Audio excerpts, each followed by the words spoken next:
Hey folks, Alan Saunders once again joined by Nick Farabaugh for another edition of Draft Talk on Pittsburgh Sports Live.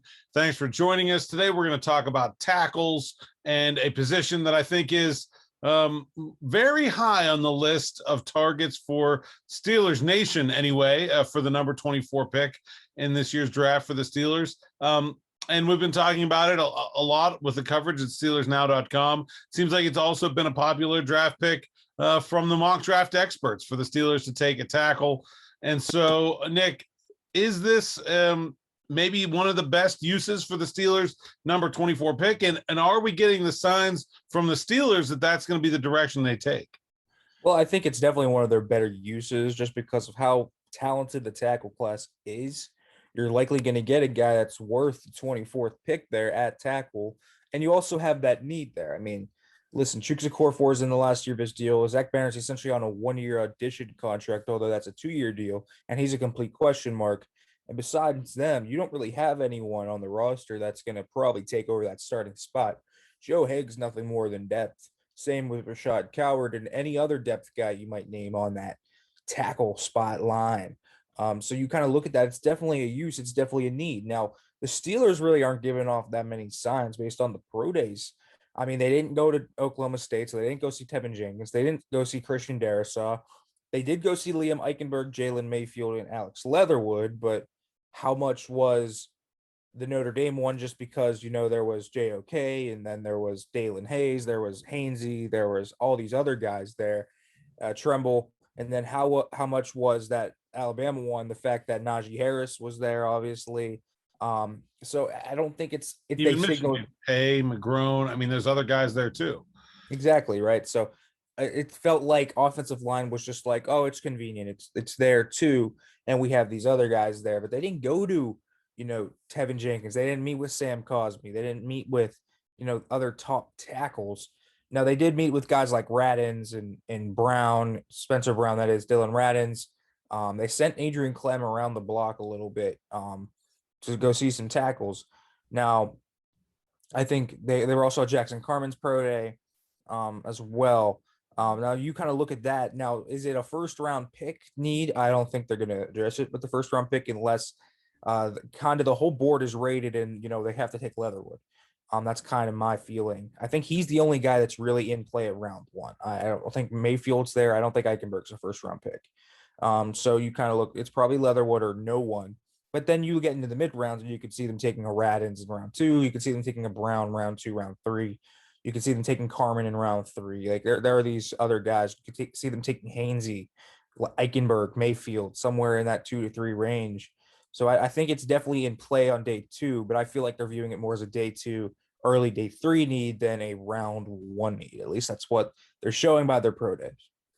Now, I mean, some of those guys like Darrisaw has been pretty consistently mocked, 10, 15 picks above the Steelers, and they didn't, I mean, he wasn't the only guy at their pro day either. They could have gone to see Caleb Farley, another player to position a need that's generally in that range of 24. So, I mean, is that an instance of, hey, this guy's just out of our range. It's not worth us sending the guy, or do you feel like that's not, that's not someone that they're interested in? I do kind of feel like Darrisaw might be one of those guys where they're assuming he's out of their range. Now, I think if he's at 24, I think he might very well be the pick. I mean, that's kind of a situation with like a David DeCastro situation, right? Where, the guy falls down the board. You don't expect him to be there. I think I have a hard time seeing them pass up Christian Darrisaw. I just do. He kind of fits everything they look for at tackle. They have the need there. He's a top 15 player in the draft. So I feel like Darrisaw would probably be the pick. Now they did send Terrell Austin there, which makes sense to me. I think Tomlin and Colbert were on the road that day. I can't remember exactly what pro day was the same day as VT pro day, but I think they were on the road somewhere that day. So they sent Austin there to watch Farley. Well, Farley obviously didn't participate, but to interview with Farley. And then we'll also watch Divine Diablo, safety there as well. So they do have interest in probably Farley, I think.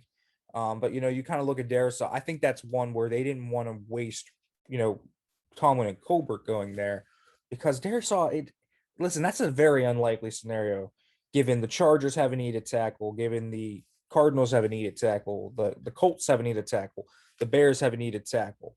The Washington football team does. So do the Vikings, right? It's like every team. I mean, he could go as high as 8 to the Panthers probably, and I don't think I would bat an eye. He could go to the Giants. I mean, there's a lot of places he could go. Titans. I mean, Jets. There's like literally, I just named about 7, 8 teams where Darisaw's probably coming off the board. So I think that's probably one where they are interested, but they just don't expect him. And there's no reason to waste a Tomlin and Colbert visit if that's the case. Maybe if Farley was working out, they would have went.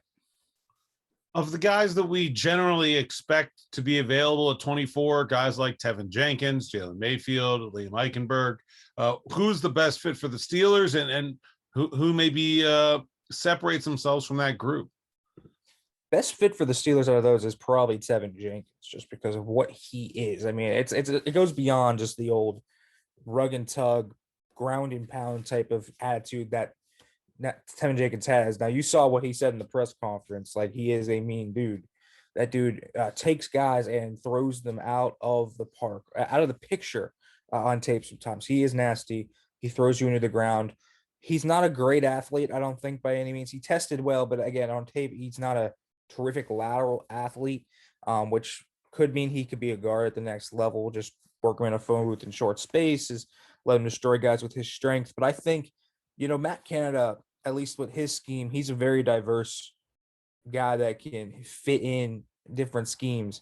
So you kind of just looking for, well, who's the best to fit our attack, what we need. I think they need physicality up front. I think they need a young guy that's a steady presence up front that can come in day one and be that guy that can just start at right or left tackle. And I think Jenkins can do that. And then in the future, if they don't like him at tackle, I'm certain he can be the successor to David DeCastro across from Kevin Dotson, if that's the case as well. Yeah, that's actually an interesting point, because there's a lot of these guys, everyone's saying like, oh, it's a deep tackle class. And that's true. There are a lot of tackles, but there's also a lot of tackles that I think have significant question marks about whether or not they're going to stay a tackle. I mean, all the way up to Elijah Vera Tucker, who's probably a first round pick. I'm not sure if he stays at tackle. Cosme and Leatherwood. I think there are other guys that, are they a tackle or are they a guard? To me, I don't think that should scare the Steelers off. They have a future needed guard with David DeCastro, nearing the end of his career, likely, maybe at the end of this season. But does that scare you away from taking a guy with a first round pick if he's not going to fit a tackle? Because that is, in my mind, the reason. I mean, yeah, they have lots of needs. One of the reasons to go tackle first would be that's a position that's harder to find later in the draft. So if a guy is not a sure thing to stick at tackle, does that make him a less likely pick at 24? Well, I think it depends. Is that guy moving to guard because he's bad at tackle, or is he moving at guard because he's a decent tackle but an all-pro guard? We have those types of guys. There are guys that are like that. Now, I think Jenkins and Vera Tucker are two of those guys, where they could be decent tackles, but perhaps they're even better at guard. Now, it doesn't mean you have to move him to guard, but I think it lessens the likelihood if that is a guy that played tackle in college, but is only going to play guard in the NFL. I think Jalen Mayfield might be one of those guys. Like, he tested like a guard. He played like a guard because he wasn't super strong on the edge. He was athletic on tape, didn't really test like that, but he had some moments of power. He had some moments where you looked at him and said, well, this guy, get him in space, just use him up to the second level like that, and use him more as a reach blocker rather than, let's get him on the edge to kick out guys, because he needs that. He needs that strength, that point of attack emphasis to do that. Now, I think he might be a guard. So I think he's less likely. Leatherwood, it kind of depends on how they view Leatherwood. I mean, he has the length, he has the quickness. His issue is more so, stiffness in the lower body, which might make him better inside because he can just be a bowling ball inside. So Leatherwood, I think, is a guy that wouldn't be a less likely pick, just because, again, he can play at either tackle spot or either guard spot. So I think it depends on how you view those guys. Same with Radins. Again, he's a guy that I think fits in either way. Could play both spots, tackle or guard. So it just depends where you're viewing these guys, and how you view them. Are they bad? Are they straight up bad at tackle, or are they decent tackle, great guard? So that definitely changes your scope of things. But I don't think it will deter the Steelers. They need help all over the line, so I don't think it will deter them. Now, we've talked about running back a good bit at that number 24 spot and how the Steelers have kind of shown the most interest in those players. We've also talked about them taking a center there possibly. We've talked about cornerback a little bit. This is a deep tackle class. Is this a situation where if there's a really good player as a tackle, like a Darisaw there, they could do it, but with other needs, maybe there's a guy in the second or third round that's available that could also be a future starter? Well, yeah, it is. It's a deep tackle class. Kevin Colbert said as much. I think this tackle class is the deepest I can remember. Since probably 2016 or so. Very far back you have to go to find a deep tackle class like this. The running back class in comparison is not very deep. There aren't a ton of running backs this year where, at least for the Steelers to fit their mold, you're going to find a guy. There's about, I don't know, 4 or 5 guys where you can look at for the Steelers and say, well, that's a running back they would take. It's probably Najee Etienne, Javonte Williams, Trey Sermon, and maybe Ramondre Stevenson. So there's not a lot of guys for them to take there. On tackle, again, there's more. There's Eichenberg, there's Mayfield, there's Brown, there's Radins, there's Hainsey, there's all these guys that you can look. And even into day 3, you have guys like Brady Christensen, like James Hudson, like Walker Little, Dante Smith, Jalen Moore. It's deep in this tackle class. Dan Moore out of Texas A&M. They shown interest in the Texas A&M guys, sending Matt Canada and Chris Morgan to there. So there's guys in that tackle spot that definitely can. So maybe unless you're getting a guy that you really love, you do pass on a tackle. Now, I wouldn't do it for a running back, but again, that's kind of the logic for the Steelers. So they could definitely wait there, but you also have to imagine how long can you push off center, because center is a more pressing need than tackle, because at least Banner and Okorafor at least have some experience. At center, I don't think you trust Finney, you don't trust Haig, you don't trust Hassenauer. So you got to address center at some point too. And drafting a tackle in round 2 obviously means you're pushing center back even further. So it depends on how deep you view this tackle class and how deep you're willing to wait to get that tackle. It really seems to me like the Steelers have kind of prioritized their needs as like running back, center, linebacker, tackle in sort of roughly that order. Maybe you could say even linebacker ahead of center. But does that mean that day 3 is a bad idea for a tackle, given the what we said about the contracts, where you have one coming up this year, one coming up next year, and there isn't really a developmental tackle, a project guy, a guy that you could say, okay, well, here's who takes over for Banner in 2 years, that there isn't one of those on the roster. Well, I think that's what they'd be looking for at that point. I think that they're looking for a guy that can maybe make future impact rather than this year impact at tackle. Because again, I think they like Okorafor and Banner enough to where they're okay with that. They're okay with giving Okorafor another year to prove himself, maybe get himself a contract after this season, depending on how he plays. So I think they're looking more for a guy with upside, with developmental ability to turn into a starter at tackle, whether that's next year, whether that is maybe this year even. Maybe you do get a Kevin Dotson situation where you have, an injury pop up and that guy is starting this year, or you get a guy, that steps in because Okorafor Banner are struggling and that guy is really showing out. The Steelers have proven that they can scout offensive line. They've proven that many times over. So it wouldn't surprise me if we see a guy like a Dante Smith, for example, out of ECU, very developmental as prospect. I think that would be a guy that you could look at. James Hudson, who has met with Tomlin and Colbert, I think definitely fits that mold. You kind of look at those guys and you say, even Jackson Carman, I think, is an interesting idea, maybe in the 3rd round. So I think there's lots of guys that they can get. Coyote Awasika out of Buffalo. We know that they've gone to the MAC a lot. Jalen Moore out of Western Michigan. There's MAC guys if they want them. So I think that they're going to look for a developmental guy. Tackle, I think they're looking more for impact at running back, center, and linebacker this year over a tackle impact this year, which I believe they're going to probably end up taking, maybe with one of their second round picks, but not second, fourth round picks. Sorry, we'll see though. They might wait until sixth or seventh round, depending on how edge and corner falls as well. Yeah, I liked Hudson at the Senior Bowl. I thought he showed some nice things, although it really did seem like the linemen were pretty dominant. I thought Spencer Brown from Northern Iowa was pretty impressive there as well. I do agree with you that I think this is a need that the Steelers fans and have sort of elevated above the way the team views it. And I think that's generally based on their faith in Okorafor and Banner. I didn't think Okorafor was great in his first year, really as any kind of regular starter last year, but I thought he was, passable. To me, though, the fact that 2 seasons in a row, Banner and Okorafor have gone into training camp battling for a job.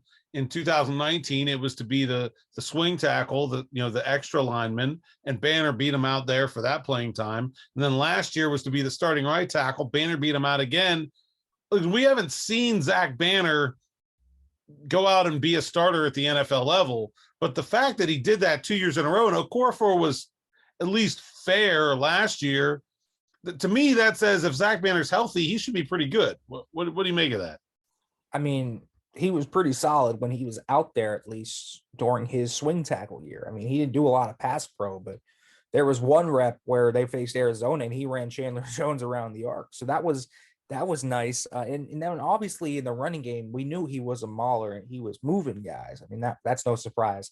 Zach Banner is a huge guy. He's only getting more chiseled. He's in the gym every day, putting that work in to make sure he's at tip-top shape for the season. So, I mean, there's dedication with Banner. There's the work ethic there.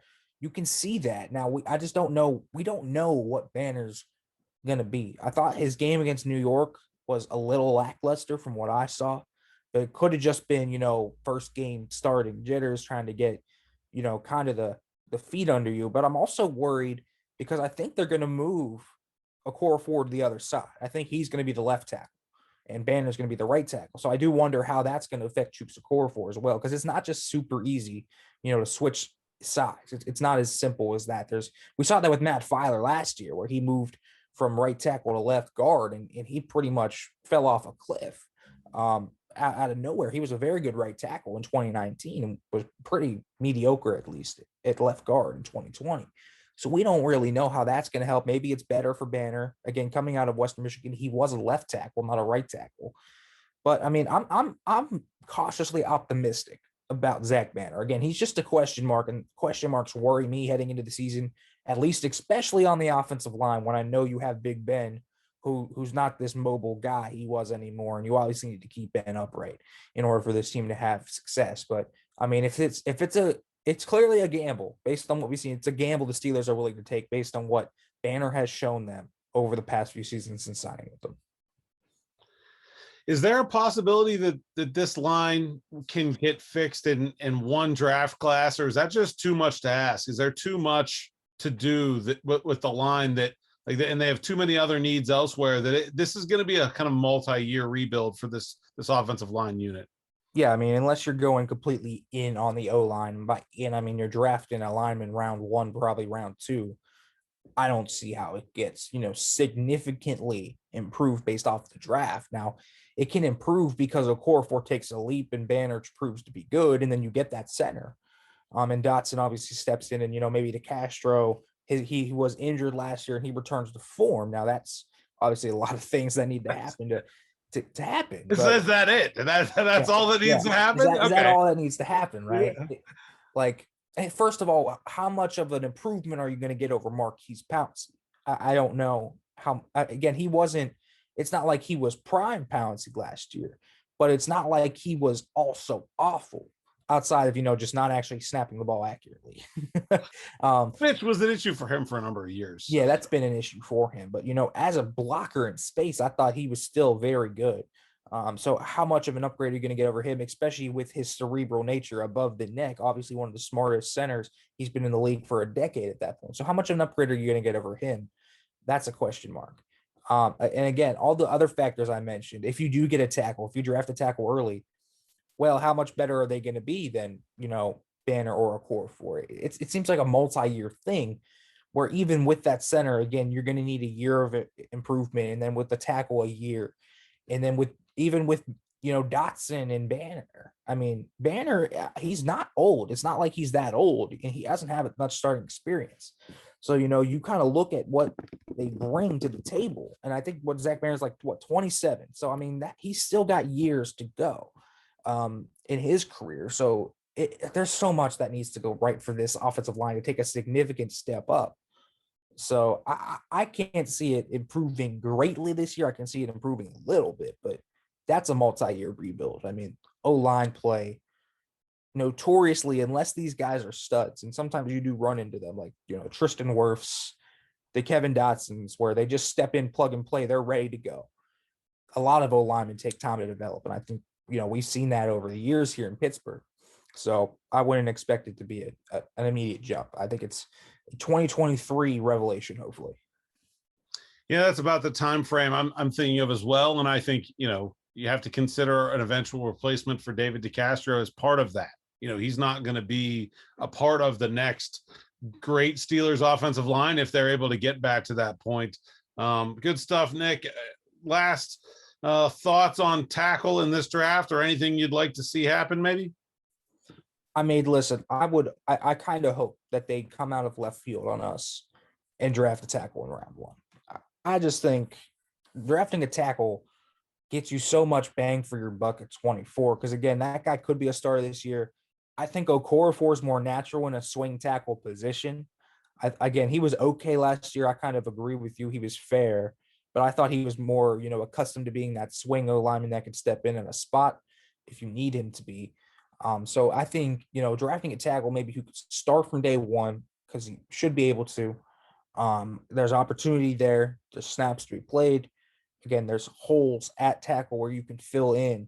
And I mean, based on what we've seen of Banner winning twice over Okorafor, I would assume that guy would go over Okorafor, not Banner. So, that also though does give you insurance against Zach Banner in case he plays very badly. It allows you to slot in Okorafor if need be, because he can do it. So you have that. And I also just think, again, we talked about for the future, tackle's a future need too. What if Okorafor, they let Okorafor walk next year? Well, they're drafting a tackle again. What if Banner doesn't work out? Well, it's a need again. Or, what if Banner plays really well and they can't afford him in 2 years? Yeah, exactly. Who knows? I mean, there's that. Or what if Okorafor, comes out and does take that big leap and maybe becomes a Pro Bowler or something? And, you already have the Minka contract, the Watt contract, the Juju contract, and kind of whatever else you're planning to do outside of that. Maybe you can't pay Okorafor. I don't know. There's completely weird scenarios here where we could theorize it could become a need. But just as we've said before, the DeCastro need, I mean, you could slot that guy in at tackle if he's just a decent tackle. You could kick him inside, or you could kick. I still think Banner would be interesting inside, just because I know he's huge, but he's a powerful dude who could just run through guys. I know there's been talk from I think it was Ed Bouchette last year who said Okorafor's repped multiple times inside at guard in practice. So maybe that's something in the future. I mean, it just gives you flexibility on the line, I think, that you need in the starting lineup rather than just as backups, because they have that with Haig and Finney and Howard, who can all play across the line. But having that with your starting lineup, I think, is just big, and I think they could use it. So I hope they surprise us and, they take like a Tevin Jenkins, but I'm not going to hold out my hope for that. Yeah, I think, we saw it last year, talking about those guys like Haig and Coward, like Kevin Dotson took Stefan Wisniewski's job last year, and I think he's a better player than any of the guys they brought in as depth this year. So just because those spots are filled right now doesn't mean that they can't upgrade them with guys in this draft. And I certainly think they're going to take a couple linemen, maybe 3. It wouldn't be crazy to me to see 3 linemen drafted. And maybe we'll talk about some guards they could take another day here on the YouTube channel. We're talking Steelers draft talk every weekday in the month of April leading up to the draft. So you can go back and check out the previous episodes where we talked about running backs. We talked about centers. We talked about quarterbacks. We've hit a lot of the big ones. I said I think cornerback is a big need. We talked inside linebacker. We talked edge rusher. And we're going to keep going right up until the draft. So if you've got a topic that you'd like to hear us talk about, leave a comment. We will get to it at a future show. And make sure you check out all the rest of our content at SteelersNow.com. Thanks so much for watching. Enjoy the rest of your day. For Nick Farabaugh, I'm Alan Saunders. This has been Draft Talk on Pittsburgh Sports Live.